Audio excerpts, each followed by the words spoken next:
Deutsch lernen durch Hören.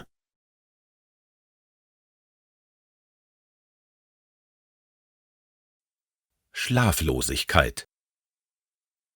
Viele Menschen können abends nicht einschlafen. Es fällt ihnen schwer, sich zu entspannen. Oft denken sie noch über den vergangenen Tag nach oder sie machen sich Sorgen über die Zukunft. Sie liegen im Bett und kommen nicht zur Ruhe.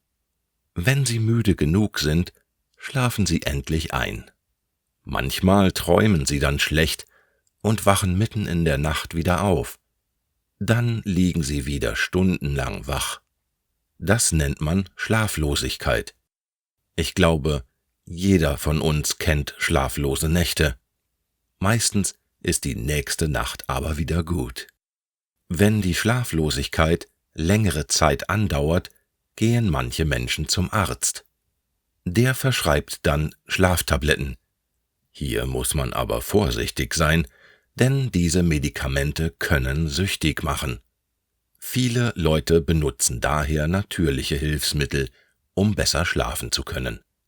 Alte Hausmittel sind zum Beispiel ein Becher warme Milch oder Tee mit Honig, ein Glas Bier oder ein paar Baldriantropfen. Das kann zur Entspannung führen. Auch Meditationsmusik kann helfen. Wer unter ständiger Schlaflosigkeit leidet, wird oft nicht ernst genommen. Schlaf ist aber wichtig. Im Schlaf erholt sich unser Körper. Wir sammeln Kraft für den nächsten Tag. Auch unser Gehirn muss sich entspannen, sonst können wir nicht mehr richtig denken. Fehlender Schlaf macht auf Dauer krank.